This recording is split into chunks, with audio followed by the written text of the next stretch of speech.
दर्पणों के बारे में पढ़ते हैं।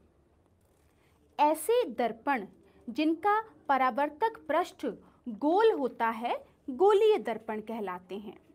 यह दो प्रकार के होते हैं, उत्तल दर्पण और अवतल दर्पण।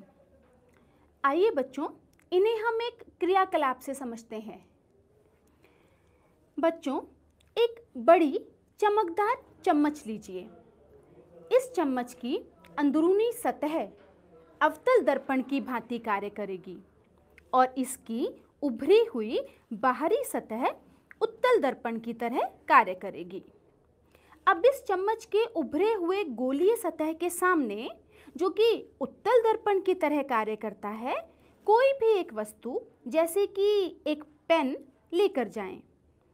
आप देखेंगे कि वस्तु का प्रतिबिंब सीधा, आभासी और आकार में छोटा बनता है। फिर से आभासी क्यों? बिल्कुल सही, क्योंकि इसे हम पर्दे पर नहीं प्राप्त कर सकते। अब धीरे धीरे इस पेन को चम्मच की सतह के आगे और पीछे ले जाकर देखें। पेन का प्रतिबिंब सदैव आभासी, सीधा और छोटा ही बनेगा।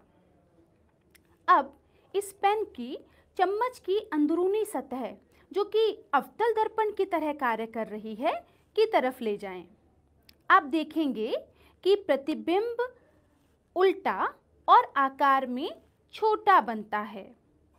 वस्तु को जब चम्मच से दूर लेकर जाते हैं तो प्रतिबिंब छोटा, उल्टा बनता है, लेकिन जैसे जैसे हम वस्तु को चम्मच के निकट लाना शुरू करते हैं तो प्रतिबिंब धीरे धीरे आकार में बड़ा होता जाता है और बहुत निकट लाने पर यह प्रतिबिंब सीधा, बड़ा और आभासी बनता है।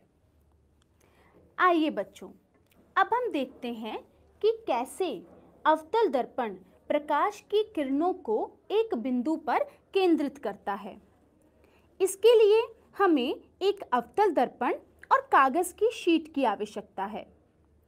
कागज को अवतल दर्पण के आगे इस प्रकार रखें कि दर्पण द्वारा परावर्तित हुआ सूर्य का प्रकाश कागज पर एक तीक्ष्ण बिंदु के रूप में प्राप्त हो, अर्थात सूर्य से आने वाली किरणें दर्पण के द्वारा एक तीक्ष्ण बिंदु के रूप में केंद्रित हो जाएं।